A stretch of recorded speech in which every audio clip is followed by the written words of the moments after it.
I mean, there's not any situation that I can think of that would result in a harder impact. And if it doesn't happen to me, you know, I probably don't cut my career short. 2002, California, Fontana Speedway, you crash. What are your symptoms and how long does it go on for? Back then, you know, we didn't hear the word concussions that often. We didn't talk, you know, and so when I crash and I get out and I'm like, oh man, I feel like I got my bell rung, you don't think this is dangerous. This is something I need to see a doctor about. You don't think of those things. You get out and you go, oh man, that was a hard hit. Wow, guys, you know, I feel, you know, lightheaded and woozy. And it's almost in a boasting sort of manner, like, I'm still ticking, you know, I'm still here, boy, we're gonna go get them next week. And I remember the crash being super, it was like a shotgun going off right next to your ear. When the car hit the wall, it was just a nasty impact. And I got something wrong with me that I don't know, that I don't recognize. It's something wrong with my body that I can't recognize and don't understand. But I remember when I got out, standing upright gave me a really bad headache, and so I had to kind of lean over and put the lower I put my head, it seemed to be more comfortable. I had been hurt before and injured before and had concussions before, and it just would go away. You know, you just waited on that to go away. There was no, I didn't have the personal knowledge and the instinct to go get that looked at. 2012, Kansas Speedway, the test. What are you thinking when your tire blows, when you're going 190 miles per hour straight towards the fence? And then describe the feeling right after. It's not any fun. It's not any fun at all to talk about this because every day while you're doing normal things, you're analyzing yourself. Simple things that everybody forgets every day, your keys, where you put something, the number of something, somebody's name, somebody's birthday. Simple things that we all forget. When that happens to you post head injury, you always wonder whether that's part of the injury that's just never gonna come back. And so my doctor calls, when you tie something to the injury, my doctor calls that putting it in the concussion bin, and that's a bad habit for someone who's had a head injury. So talking about this, when writing that book was,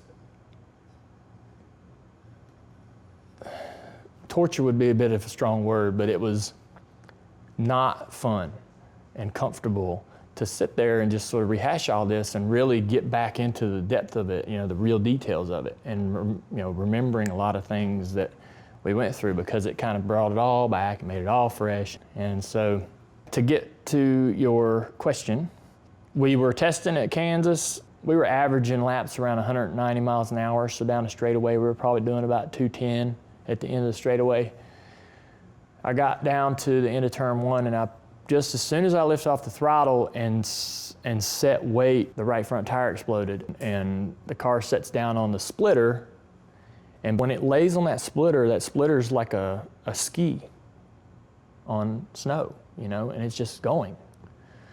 It doesn't slow down. It doesn't, you know, there's no way you touch the brakes, it doesn't do anything. And I remember like thinking as I was heading toward that fence, like this is going to be an insane impact. And I hit the wall at 190 miles an hour, and the head, you know, my head is right against that headrest, and it's as stiff as a roll bar. And so my head didn't go anywhere, and everything inside of it went into, you know, high speed, you know, movement into the, you know, and my brain just compacts against the inside of my skull at an incredible force. A buddy of mine, Brad Keselowski was racing there too. He was testing too. He came driving up in a rental car. He said he thought it sounded like a plane crash. Yeah, that is the. I mean, there's not any situation that I can think of that would result in a harder impact in racing. And if it doesn't happen to me, I probably don't I probably don't cut my career short. I probably still driving race cars today. But that wreck made it easier, I think, for me to be, to get concussions beyond that instance. So, take me through the feeling from right after that wreck to the restaurant, the limo, and the next race weekend. I have this feeling like I'm disconnected from reality around me. Like when somebody's talking to me, I'm just kind of like staring through them. And I can't even pay attention to what they're saying because I'm thinking about what is this feeling I got in my head? What's going on in my head? This is a weird feeling. Why am I feeling this? What is this serious? There's a barbecue joint outside the racetrack. We decided to go have lunch there. So literally 30 minutes after the crash, we're at the table, and I'm still feeling like this weird sense of being disconnected from my surroundings, and it's really worrying me and it's bothering me. So I'm thinking about it, and I'm wondering what's going on with me and how I feel. And so I'm not listening to any of the conversation around me and even the people that are talking to me. And so. And then you start getting anxiety, right? Because you think people are like my looking anxiety, at you. So you start thinking, one of the ways that I would sort of analyze this with someone was drinking. Sometimes maybe you're having some drinks and you feel really inebriated and you're wondering if anyone in the room sees how you feel. Are you the drunkest guy at the party? And so that's the kind of feeling that you have in that scenario where I'm sitting there at that barbecue place. I'm like, man, I really feel screwed up. And I'm wondering if everyone else is looking at me like, man, he looks bad. And so your anxiety is going through the roof. And then any time you have anxiety, that makes all the symptoms in a concussion, triple, double, whatever, just go haywire. And so this anxiety is making me feel worse, and I got sick. I got nauseous. I don't ever get nauseous. And so I'm sitting there and I'm like, I gotta get up out of here. This is driving me crazy. Everybody, all this noise and all these people, and luckily right in that moment, my wife and a friend of mine walked into the restaurant, and I was like, did y'all bring a car here? They're like, yeah, there's a limo. I'm like, oh, thank God. I'm gonna go lay in this limo. And so I told Steve the TARDIS, man, I gotta get out of here. I'll explain in a minute or whatever. And I went and laid down in this car.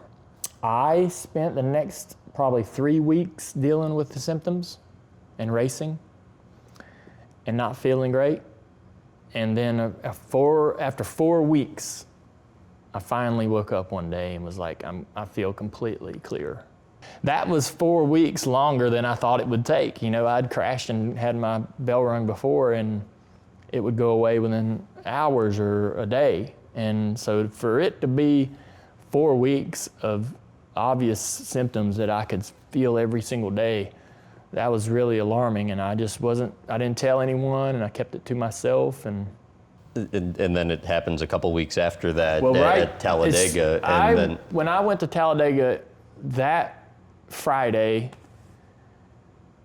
was the day I woke up. I was like, I feel good. Yes. All right, we're at Talladega, which is a crash. At Talladega, there's like an 80% chance you're going to crash, right? And so with these symptoms, my whole goal was to not hit anything at all at any point during those weeks, right? I'm trying to get through the race instead of win the race. And here we are coming, toward the final lap, and I'm like 4 wide, I mean, everybody's 2-3 wide. Everybody's in this nasty, gnarly pack, you know, and I'm right in the middle of it, and I'm like, oh, you know, this is getting to the finish line, not crash. And sure enough, these guys get together up front, and the whole field's crashing, and the momentum carries them all up against the wall, and we're all just kind of banging into each other, but everything's cool. It's not really any real nasty hard hits, just kind of banging around in there, and I'm sandwiched between another guy and the wall, and cars in front of me, and cars are hitting me in the back, and we're all just kind of sliding on down the hill, you know. And Bobby Labonte's coming along on the apron, and he's trying to miss the wreck, you know, and he's not in it. He's so far so good, and I slid down in front of him, and he hit me in the right behind the seat, kind of in the left rear tire. He hit me, and it spun my car around really fast, and I felt it immediately in my head. And my symptoms were different than they were 4 weeks ago at Kansas. Now I have symptoms of anger and like this emotion, like I can't control, right?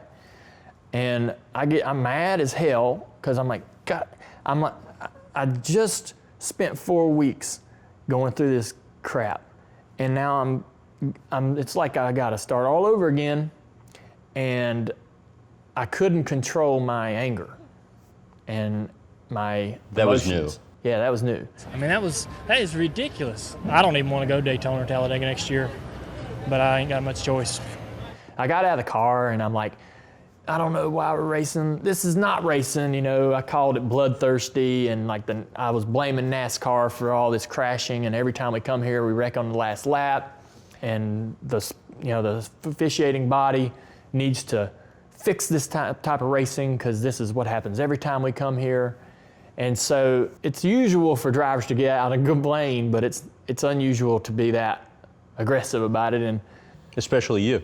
yeah, and so I almost got a fine for those comments, and fortunately I didn't, but I definitely got a conversation about it. I remember on the ride from the inside of the track to the airplane, thinking in my mind, like, I am